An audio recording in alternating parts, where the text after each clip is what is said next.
the incentives to win are enough without history, obviously, and history doesn't help the future. But nice that you've achieved so much in the last few months that you are on the verge of matching a record that stood for over a century, and that's a big deal for a club. Yeah, I don't think we really spoke really consciously about it, because we focus on every game is like the next game is the most important game. So like I feel like we've prepared as well as we possibly can to try and to be the team we want to be, because the lads have been amazing for a long period of time now.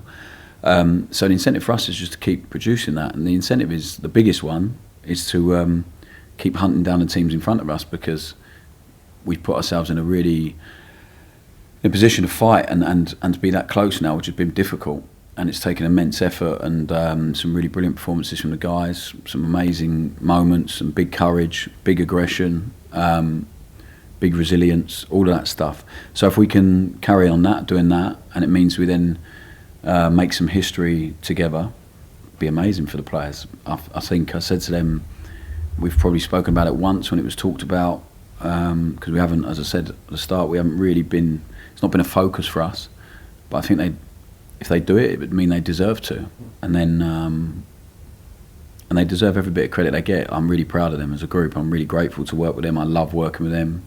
I love watching them play, and so if they can achieve something like that together, then it'll be a really brilliant moment for everyone. But we have an opposition that are in a good place with a new manager. They're really believing in what they're doing, and they've built some momentum, and they've built a lot of belief in what they're doing in a quick period of time. So it's going to be tough, and it'll be interesting. It'll be a different challenge to what we faced recently. But yeah, the incentive for us stays the same, but to add that to it as well it's an exciting challenge, I think. As you mentioned, Sheffield Wednesday, you must be impressed. You come into a situation and had to try and get things turned quickly. He's got 7 wins in 16 games. It's quite an impressive effort for a 34-year-old young man. Yeah, very good. He's got brilliant pedigree, so I don't think age comes into it too much with his experience. Whilst I was playing, he's been coaching at a very high level for a period of time with the German national team, and here obviously in a very particular way. He's very different to us, really different to us, but they're really good at it, and he's obviously a really good coach, and he's doing a brilliant job. But the focus is about us and how we can, as I said, be the team we want to be, and I'm pretty sure they're going to come and do exactly what they've been doing and try and do it even better against us. So I'm sure he looks at the challenge in the same way that I do. He probably feels like Danny probably feels like it's a game that can be good for them, and I feel like it can be a game that be good for us. So it's whoever is best on the day, really, in what they're going to do, whoever has the most conviction in what they're going to do. So it's up to us to make sure that they come with their game plan.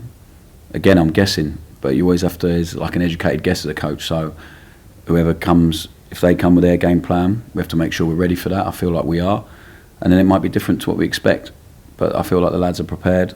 It's going to be a good game. They're a good team.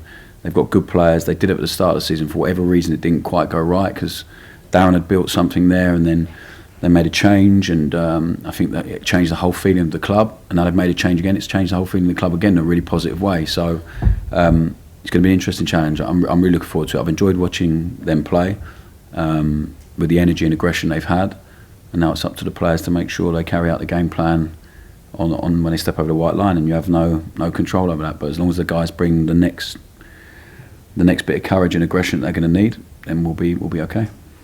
How important is this month on the training ground? When I look at the fixture changes in February and how crazy that's got, and I think to what you said about having time on the training ground, what the players say, how big is this month for the rest of the season? Yeah, I think it gives us a chance to really nail down some stuff that we feel like, even we're on such a good run, but there's still stuff we've been desperate to sort of have time to work on and improve and try and focus on. That's not done in 1 week, but there's been some real key areas this week that I think the way the players have attacked it in training has been really nice.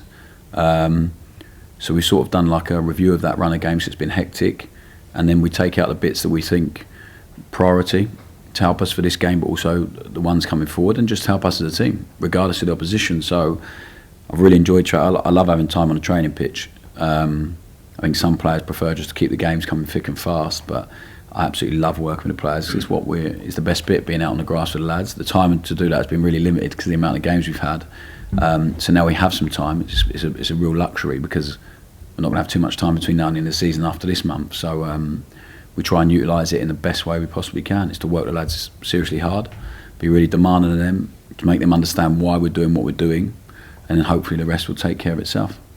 What's the situation with players who maybe have had niggles or injured players? We've been waiting to see their time frames for coming back. How's the progress gone on that? Yeah, I don't think anything's changed at the moment. Sam Adosi's coming on really nicely, so hopefully we'll be at the lower end of the scale in terms of his injury. But again, still looking towards the end of this month, him and James Bree and Camaldine as well. So yeah, not much has changed in terms of that. Ross is obviously Ross, and we all know his situation. And everyone else seems to be in a good place. James Bree getting any closer? Yeah, sorry, I just said Breezy there. I thought I did, I might have missed him, but yeah, he's same as Sam Adosi. It'll be a really similar time frame. So he's coming along nicely. They both are, and they're both pushing themselves extremely hard, but not going to be back for the next couple of games for sure. Just finally from me, with it being January, I remember when you came in, you had to have lots of conversations with players to try and find out where they were and their state of mind and how they were. Are you having to do any of that again with players that has been popping up in the papers like Shea, or even when you're linked with players from other clubs? Does it create things in the dressing room? No, not really. I think they're in such a different place to where they were in the summer, and we have lots of conversation with the players anyway. I think now they are used to it, I think, on the whole. They understand that. There's been some really amazing conversation with the players behind closed doors, because I feel like they know we trust them and hopefully they trust us. And but not about January, not about people's situation. It's always about different things about their situation at the time, when they're in a team. Maybe they're not. Maybe we notice something in them that we have concern about, and maybe we just want to chat and just generally check in, because it's really easy as a football player to not have a conversation with them guys properly about something else apart from football, because you're just constant. So I feel like we spend a lot of time doing that anyway, but there's not been any like extraordinary conversation about I want to leave, and there's no longer a queue when you look outside my door and there's a queue waiting for people to go in telling me they're going to leave. So pretty much most of them players left, and now we're left with a group of players that have real care for what they're doing, real pride in what they're doing, and real belief in what they're doing, and hopefully they can maintain that, and then the hunger and the humility to keep running so hard for each other and playing for each other. So yeah, it's not unsettled the squad one bit, and hopefully it will stay the same as we get a little bit later on in the window. I don't know, it maybe changes, but I really feel with the group we've got at the minute, I don't think they'd let that affect them or get in the way, because they are in a very selfish industry. At the moment they're really together and they're selfless. They're running for each other, and they're fighting for each other, and I think it's all you can ask for really as a manager. Thank you. Cool. Alfie, 10:30.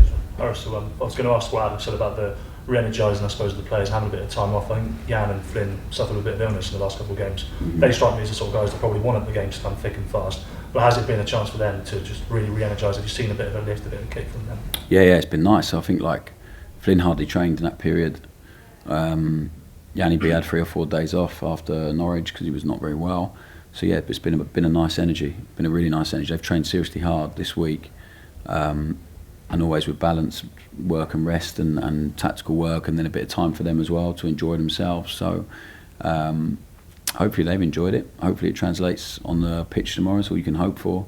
But yeah, it's been a nice feel around the place and the way they've worked. I really enjoy watching them train, and we never take that for granted, like the competitive nature of them. They compete but in a respectful way, and yeah, they're all in and they're present on the training pitch. So again, like all you can ask for really. The rest other than that, there's going to be mistakes, there's going to be difficult moments. That's the point of training. Like I really believe that it should be messy a lot, and it should be difficult for them, and hopefully but at that point, the more difficult training is, the more messy it is, the more mistakes they come across, and the more learning they have, the better it will be for them on a Saturday. So yeah, hopefully you try and get the balance right, and we'll wait and see. You have been nominated for the Championship Player of the Month, Manager of the Month, Player, yeah? 3 times. Wow. 3 times in a row. I don't think that ever happened. No, I was going to say, because I suppose you don't strike me as somebody who's that bothered about. Yeah, I don't care honestly. Like, but it is recognition for you, for your staff. It's not. It's recognition for the team. Yeah, like it's called Manager of the Month, but it's never that, is it? It's the team that has to step over the white line and win games. So I think I've never won one in 4 years, and Enzo's been a manager for 6 months and won every single one, I think. So he's getting greedy, but they've been amazing, and he deserves it. His team deserve it. Our team have been on a brilliant run. It was a brilliant December for us, albeit still a bit frustrated. We should have maybe had 1 or 2 more points in there. But I'm proud of the team, and honestly, I really like individual accolades. Because I never won any as a player, it just doesn't bother me. Yeah. So it's all good. You've been linked with a number of wide men so far this month. A lot of them had a similar profile, so they make continuous runs beyond the lines, and they play inside on their strong foot. You've sort of spoken about you and Jason know exactly what you want. It's whether you can get it. Is that the profile of player that you are looking for? I don't know who we've been linked with, so I couldn't tell you. Like, I don't read it, so I couldn't tell you the profile. I think we lost a player that would have been so perfect for us. So somewhere close to that would be nice. Nathan was probably the rest of the players we probably knew were going to go. Nathan, there was a lot of interest, and then we fought that off because it wasn't evaluated. And then all of a sudden a bid came in out of nowhere that was very, very brilliant for him and for the club. So at that point, then he has to go. But we perhaps haven't replaced him in terms of profile because it just wasn't the right one at that point. And it's been identifying that. But the team has evolved and changed since then as well. So we're open to different possibilities, and there's a lot of conversation about it. A lot of watching players and speaking to the guys, and I'm pretty sure we'll end up with someone we're really happy with by the end of the transfer window in that position. I'm not going to sit here and lie and say we're not looking for someone. I think we can be helped with someone in that position, but Adam Armstrong scored a lot of goals from that position, so it's not going to be easy for anyone that comes in. We have Camaldine coming back fit. We have Sam Adozie and Ryan Fraser in great shape on the other side of the pitch, so we just need maybe a different option to what we have in that position, and we'll see where we're at the end of the window. Just finally, if I may, it's not Saints related, but as somebody who's played through the levels, obviously local side Eastleigh have been drawn potentially to face Man United in the third round. It was a bit more exciting than our draw, wasn't it? Exactly. No disrespect to Watford, but we've already been there, and I'm pretty sure they felt the same way when they saw us first pick as well. It was, I was on the FaceTime to my son, and he was furious about it. But he said it's another away day at least. But it's brilliant. I've been to Eastleigh this season. I went to watch Gateshead there. My friend was manager there. He's not anymore. But it'll be exciting, and if they end up getting through, then credit to them, and I'm sure there'll be a few people desperate to go and watch it. It's one of these Southampton youngsters as well who's been one of their best players for Newport this season, Lewis Payne on the right hand side, so it'll be a chance for him to, I suppose, spoil the party at his former club. And obviously they will be down here soon as well, and they're going to hopefully use Staplewood for to come and recover and train. One of the days we'll have a chance to catch up and also see him at close quarters. So it's we have so many talented young players here, and some out on loan as well. They train with us a lot, the guys, but obviously we haven't seen very much of him. So I think it'd be a great occasion if they manage to get through, and obviously, well, for Eastleigh, but for Newport as well, for him, and so we'll have to wait and see. But credit to him. It's difficult as a young player when you go out on loan. It's really difficult to make an impact sometimes, but he's doing that, and hopefully he can continue. All good. I wanted to ask you about Charlie Alcaraz, because I know he's sort of been in and out of the side a bit.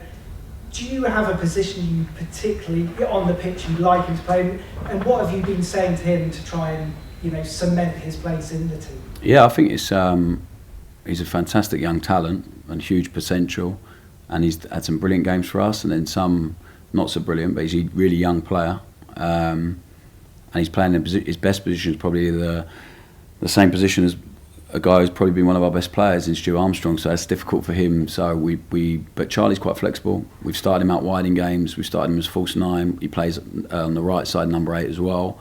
But I think whenever you're picking a team, it's about like the balance of the players and the chemistry of the players in it. So people have built up a really good relationship, Stu and them guys in there. So it's about balance, especially in that midfield. And Charlie has been a big player for us. He will continue to be a big player for us, but you can be a big player and not start every single game. And especially as a 20-year-old who is still really getting to grips with the language and improving very quickly, actually, with the effort he's putting in, which is fantastic. But it's never like a linear thing with young players. They have ups and downs in the season. I know he has big expectation because we signed him for good money and he had a really good season in the Premier League. Half a season. in a team that was struggling a bit as well. But also it's a completely different style of play to what he's been used to. So he's really learning all the time. He's really open to learning. I think he's improving all the time, and his understanding of what we expect is improving all the time. Great young kid, wants to practice and train relentlessly. So he'll be more than fine. So it's the same as any player. Like Joe Aribo's not in the team for a while, comes back in, does brilliant. Charlie's found himself out, but he has impact when he's played. He got a couple of assists. He scored against Plymouth. And I should have brought him on a bit earlier against Norwich, and my fault. Like when you look back with the game in hindsight, it's easy to, but then you go on a field during the game. So he's been playing plenty, and for a young guy, he's doing very, very well, and he'll continue to do so. And with the transfer window, as you say, ideally you'd like to bring somebody in. How important is it though to keep a settled squad and try and keep this team and this momentum going? Yeah, I don't think. Well, ideally we don't lose anyone. And if we can add one or two players that really help the group, and not just on the pitch, but in terms of their character and maybe people who have been there and know this league, then that's going to be a huge help, I think, because January can be difficult, really difficult. So what the players have done have put us in a really good position, and it means we're not scrambling and trying to find too much to add to the group.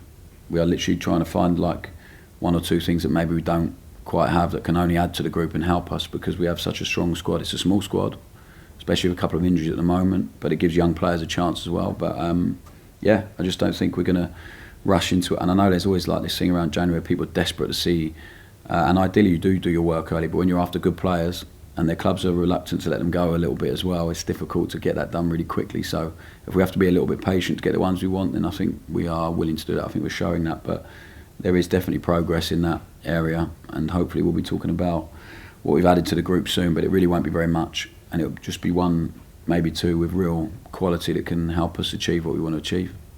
And just finally for me, how is Ross Stewart personally? Because obviously, you know, such a tough time for him with the news. How's he doing? Yeah, frustrated, sad, angry. At the start, disappointed. We felt all of that with him. Toughest place to be when you're injured as a football player, because you just want to be playing football, right? So, and then for him to have the setback that he's had and just got back in and he just signed and so desperate to prove himself and all that is really not very easy. But he comes in every day, he's in every meeting. He's still on his crutches, but will be off very, very soon. But he comes in, he smiles, he gives good energy to people. I think he knows there's a lot of people here that care about him and want to make sure he's okay. So again, it's just conversation outside of football and make sure he's good. He attacks everything. He would do everything. Yesterday, if he had the chance, he just attacks everything. So with everything he's got, so a case of the physio's having to slow him down a lot and just try and get him to be a little bit patient. But you'd rather it that way for sure than someone who wants to take it easy. And you know, but he's incredible character. He will come back, got no doubt, stronger for this, physically, emotionally, and he'll be a brilliant signing for this club at some point. And we just need to get him ready for that and make sure he's in a good place, because I think that is the most important bit now. Physically, he'll be in a good place by the end of it. It's making sure he stays in a good place with himself, and I think it's something that this group of players will definitely help him with, and the staff definitely will. So just trying to find some joy in these moments, even when you're having a tough time, I think, and find some joy in the wins you have every day and little stuff you do doing a bit more, and you're still part of it. And he's at a really brilliant football club that will make sure he gets everything he possibly needs. So I think that's all we can do. I appreciate you asking about him. It's not very often people do when you're out for a long time. The same as Juan Larios. It's his birthday today, so I hope he has a good birthday. But we've not really seen him. We've seen him for a couple of weeks on the training pitch since we've been here. But what a tough time he's had for a young man as well, and brilliant young boy, like really amazing, like hunger for the game and enthusiasm and like attitude, and just hasn't really been fit since we've been here. But he'll come back. He's a fantastic player. He's desperate to show what he can do, and this time out, I think, always gives you an opportunity when you're injured to come back stronger in some way, whether that's physically, definitely, but hopefully mentally as well, and the resilience you build with that. So yeah, and they will support each other through that as well with longer term injuries, and we just need to get both to a good place where they can contribute for us at some point. And I've got to stay in a job long enough that I can be here next season, so I can be part of a team that they can both play in and contribute at some point. So we will have our challenges. Theirs are tougher than mine at the minute, but we'll support them as well as we can for it. Thank you very much. All good? Oh, sorry. Hi Russell. Hiya. Just the one for me. But back in September, after you lost to Middlesbrough, obviously that was the 4th league defeat in a row. You said the players were working extremely hard, but the mentality needs to change. I was just wondering how you change that mentality now, obviously being on the great run that you're on. Yeah, I think it was our job to. It's not the players' mentality to change. It was probably ours as a coaching staff. So I think I was really responsible for us losing 4 games in a row. I spoke about that.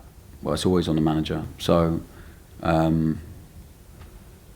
just to try and compete more in and around training rather than tactics, and to feel a bit more rather than think. We were probably thinking too much. Myself, the players, giving them way too much to think about, really. But it's such a fine balance because the way we play requires a lot of information, very different to the information they've had over a period of time. So then you try and prioritise things, and